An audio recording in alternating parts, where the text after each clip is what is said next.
Hello दोस्तों, आपको एक कहानी सुनाने जा रही हूँ। एक छोटा सा परिवार था। माता पिता और उनके दो बच्चे थे। एक लड़की जिसका नाम छाया था और एक लड़का जिसका नाम सूरज था। दोनों भाई बहन में बहुत प्यार था। भाई बड़ा था और छाया छोटी थी। माता पिता ने दोनों बच्चों को बहुत अच्छी शिक्षा दी थी।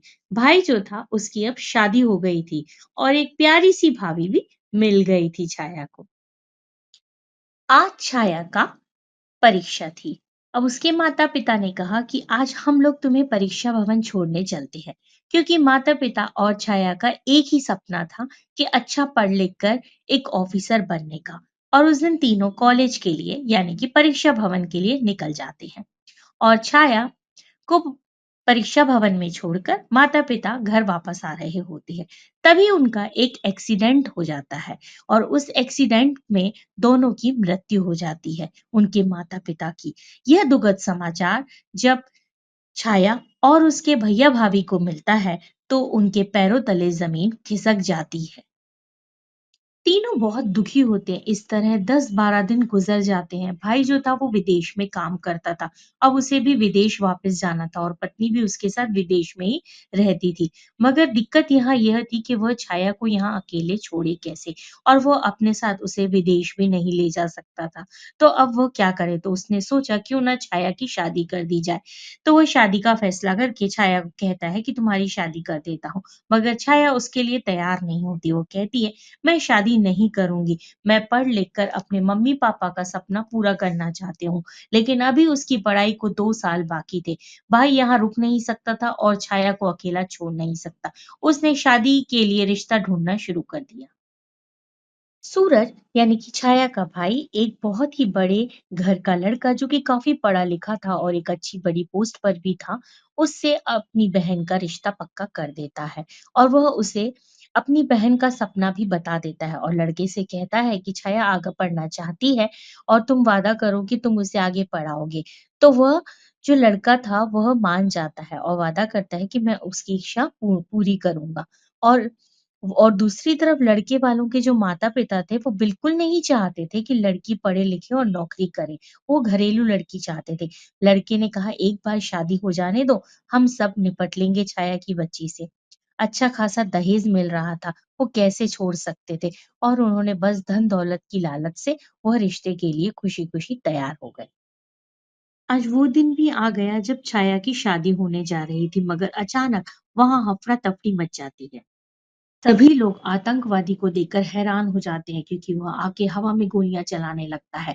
उसने आज का दिन ही इसलिए चुना था क्योंकि जहां शाया की शादी हो रही थी, आज के दिन बहुत सी शादियां भी हो रही थी और उसने सभी लोगों को बंदी बना लिया था।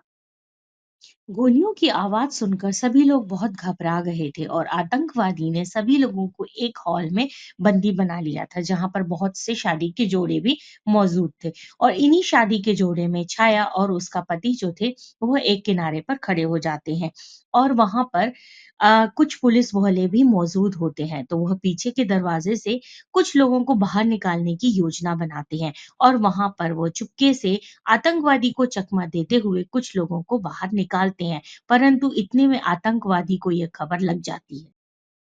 आतंकवादी वहाँ पर गोलियाँ चलाने लगता है और जितने भी लोग थे वहाँ पर वापस उन्हें कैद करके एक रस्सी से बाँधकर उन्हें पूरी रात वहीं पर बिठाए रखता है।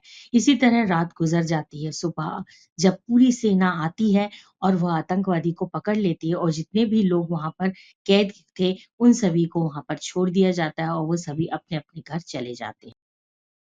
यहाँ छाया और उसका पति अपने घर पर पहुँचते हैं और वहाँ माता-पिता और सभी लोग देखकर उन्हें बहुत खुश होते हैं कि ये भी बिल्कुल ठीक-ठाक है और वहाँ पर वो एक पंडित को बुलाकर उनकी जो शादी अधूरी रह गई थी, उस अधूरी शादी को वो वहाँ पर पूरा कराते हैं और उनके 7 फेरे भी करा दिए जाते हैं। इस प्रकार सारी उनकी रस्में, रिवाज़ जो होते हैं वो उनके किए जाते हैं। अब इसके बाद होता ये है कि जो छाया की सास होती है या ससुर होते हैं, उन्होंने किसी ने भी अभी तक छाया की शक्ल नहीं देखी थी, मतलब फ़ोटो भी नहीं देखी थी। उन्हें बस इतना मालूम था कि छाया लड़की का नाम है, क्योंकि उनके जो दादा थे, वह ये रिश्ता कुछ साल पहले कर दिया था उन्होंने पक्का और उन्हीं के इसी वादे को मानते हुए उन्होंने शादी कर दी थी। क्योंकि अब दादाजी तो रहे नहीं थे, तो उन्होंने जो वादा किया था उसको निभाते हुए उन्होंने छाया की जो थी अपने बेटे के साथ शादी कर दी थी। अब यहाँ पर किसी ने भी छाया को पहले नहीं देखा था और छाया ने भी पहले अपने पति को नहीं देखा था। छाया भी अपने भाई को फ़ोन लगाकर बता देती कि हम लोग बिल्कुल ठीक-ठाक हैं और आप कैसे हो? तो भाई भी बोलता है कि हम लोग ठीक हैं, लेकिन अब हम लोगों के विदेश जाने का समय हो रहा है, तो हम लोग बस थोड़ी देर में ही निकल रहे हैं, तुम अपना ख़्याल रखना। ऐसा बोलकर वह फ़ोन रख देते हैं। इसके बाद छाया और उसके पति को उसकी सास कहती है कि तुम दोनों अब शाम हो चुकी है, तुम लोग भी थक गए होगे, जाओ अपने कमरे में आराम करो। इधर पे छाया और उसके पति जाकर अपना आराम करते हैं। अगले दिन सुबह जब छाया उठती है और उसका पति भी तैयार हो जाता है और वो कहता है कि मुझे अभी जल्दी निकलना है।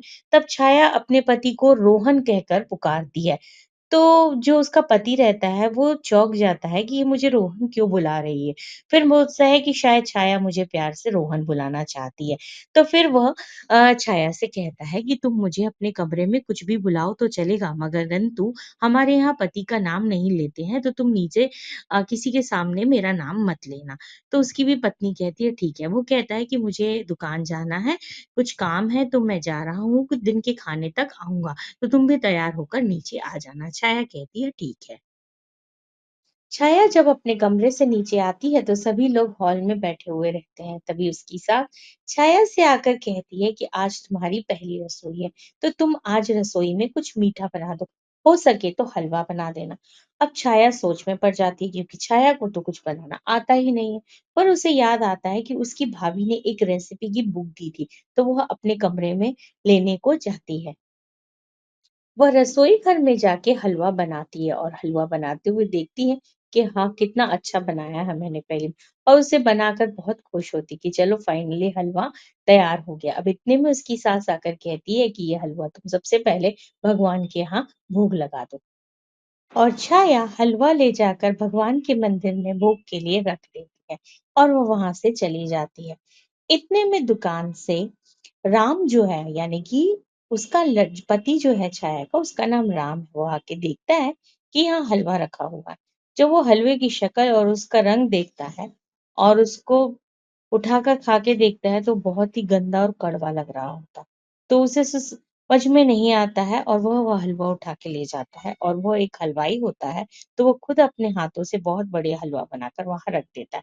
वो सोचता है कि छाया ने पहली बार ये हलवा बनाया है, तो इस वजह से घबराहट में उससे ये हलवा बिगड़ गया है और उसकी इज्जत रखने के लिए उसने वो हलवा खुद हाथों से बनाकर मंदिर में रख देता है। घर के सभी लोगों को छाया हलवा देती है और सभी लोग खाकर कहते हैं कि बहुत ही स्वादिष्ट बना है, जिसे सुनकर छाया बहुत खुश होती है। हेलो दोस्तों, अब तक की कहानी आपको कैसी लगी? प्लीज शेयर करिए, लाइक करिए, कमेंट्स करिए, प्लीज बताइए। और अगर आप आगे की कहानी देखना चाहते हैं तो प्लीज चैनल में कमेंट्स करके बताइए और सब्सक्राइब जरूर करिएगा। धन्यवाद।